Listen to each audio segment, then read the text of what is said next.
नमस्कार, नवभारत टाइम्स में आपका स्वागत है। आज हम चर्चा करते हैं महाराष्ट्र की सियासत की, जो सियार की तरह रंग बदल रही है। 16 अक्टूबर को महाराष्ट्र नवनिर्माण सेना के प्रमुख राज ठाकरे एक चिट्ठी लिखते हैं भारतीय जनता पार्टी के वरिष्ठ नेता और महाराष्ट्र के डिप्टी सीएम देवेंद्र फडणवीस को, इस गुजारिश के साथ कि भाजपा अंधेरी ईस्ट विधानसभा उपचुनाव में अपना प्रत्याशी हटा ले। ऋतुजा लटके उद्धव ठाकरे वाली शिवसेना उद्धव बाला साहब ठाकरे की उम्मीदवार हैं। उनके पति रमेश लटके 14वीं विधानसभा के लिए इस सीट से जीते थे। इस साल 11 मई को उनका निधन हो गया, जिसके बाद महाराष्ट्र की राजनीति में ये शून्यता आई और ये सीट खाली हुई। अब महाराष्ट्र में अगर देखें तो राजनीति में हाशिए पर चले गए राज ठाकरे की चिट्ठी से बड़े बड़े नेताओं का हृदय परिवर्तन बहुत चमत्कारिक है। महाराष्ट्र की राजनीति के संस्कार की जय जय लगातार हो रही है पिछले 2 दिनों से। निधन के बाद रिश्तेदारों के पक्ष में उम्मीदवार न उतारने की परंपरा का इस हवाला दिया जा रहा है। थोड़ा आश्चर्य इसलिए भी हुआ कि अभी कुछ ही दिनों पहले शिवसेना ने कीचड़ को गंदा किया।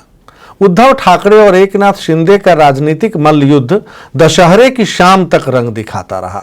आप हमने देखा कौन किसको कटप्पा कह रहा था और कौन शिवसेना के 2 फार होने की तुलना 1857 के गदर से कर रहा था। अब ऐसे माहौल में अगर राजनीति अचानक इतनी सकारात्मक हो गई है तो ठीक है, आइए हम सब मिलकर इसका स्वागत करते हैं। शिंदे और ठाकरे इसी अंधेरी ईस्ट विधानसभा चुनाव को लेकर सुप्रीम कोर्ट और चुनाव आयोग तक गए, आपात स्थिति का हवाला दिया, अपील पर अपील कि हम एक दूसरे के खिलाफ लड़ने वाले हैं, इसलिए चुनाव चिन्ह और पार्टी के नाम पर फैसला तुरंत हो जाए। ऐसा लग रहा था जैसे अंधेरी ईस्ट से ही फैसला हो जाएगा कि बाला साहब का असली उत्तराधिकारी कौन है। 3 नवंबर को चुनाव की तारीख है।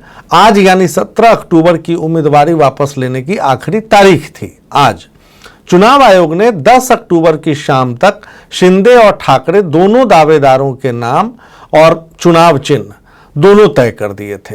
उद्धव ठाकरे को मशाल मिली तो एकनाथ शिंदे को तलवार और ढाल। जनता को लगा कटप्पा के खिलाफ मशाल का प्रयोग होगा और शिंदे तलवार से वार करेंगे। रमेश लटके की बीवी ऋतुजा लटके उद्धव खेमे से ही उतरेगी, ये पहले से तय था। इसलिए असली शिवसेना के फैसले की पंचायत अंधेरी ईस्ट सीट बनेगी, ये भी तय था।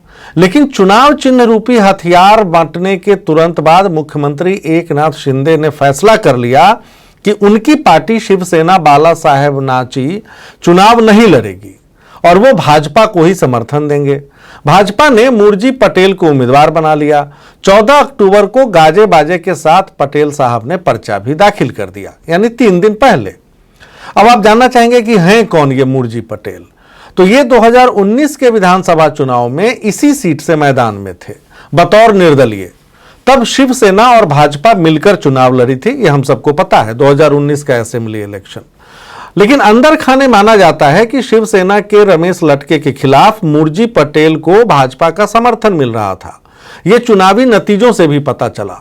रमेश लटके 62,000 वोटों के साथ जीत तो गए, पर मूर्जी पटेल ने भी 40,000 से ज्यादा वोट हासिल कर महाराष्ट्र की राजनीति में सबको चौंका दिया। अब यह माना जा रहा था कि शिंदे और देवेंद्र फडणवीस की जोड़ी उद्धव ठाकरे को मात देकर बृहन मुंबई नगर निगम यानी बीएमसी इलेक्शन के लिए दावा मजबूत करेंगे, यानी अंधेरी ईस्ट से लड़ाई की शुरुआत हो जाएगी। लिटमस टेस्ट तय कर देगा कि कौन कितने पानी में है। यह चुनाव इसी साल दिसंबर में होना है, जो बीएमसी वाला चुनाव है।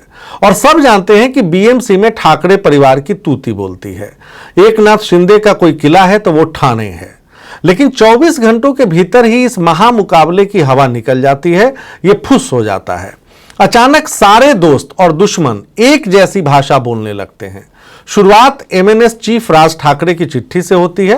हालांकि यहां भी एक गौर करने वाली बात है जो हम आपको समझाना चाहते हैं। यह चिट्ठी चंद्रशेखर बावनकुले को नहीं गई, जो भाजपा के प्रदेश अध्यक्ष हैं। यह चिट्ठी आशीष शेलार को नहीं गई, जो मुंबई भाजपा के प्रमुख हैं। यह सीधे फडणवीस को जाती है।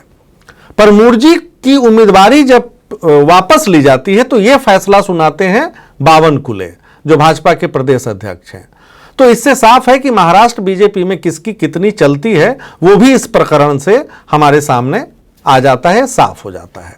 खैर, इस पत्र के तुरंत बाद एकनाथ शिंदे के समर्थक विधायक प्रताप सिंह सरनाईक ने भी भाजपा से उम्मीदवार हटाने की अपील की और आज मुर्जी ने फैसले का स्वागत किया। उन्होंने पर्चा वापस ले लिया। ऋतुजा ने सबको धन्यवाद दे दिया। फिर किसका झंडा बुलंद हुआ, कहना मुश्किल है। बिहार के बाद महाराष्ट्र अभी ऐसा प्रदेश है जिसमें सभी पार्टियां एक ही चुनाव के नतीजों के आधार पर सत्ता में रही हैं। हमने देखा, पहले देवेंद्र फडणवीस अजीत पवार की 3 दिनों की सरकार, फिर शरद पवार कांग्रेस और उद्धव ठाकरे की महाविकास अघाड़ी सरकार, और अब एकनाथ शिंदे और भाजपा की सरकार। इसलिए मेरा मानना है कि सबने मिलकर तय कर लिया कि अभी अभी हम सब पॉलिटिकल या राजनीतिक झंझावात से बाहर निकले हैं, आराम करते हैं, अंधेरी ईस्ट में कोई एक्सपोज ना हो जाए, इसका इंतजाम करते हैं। आज के लिए इतना ही। बुधवार को नए टॉपिक के साथ फिर हाजिर होंगे। तब तक के लिए नमस्कार।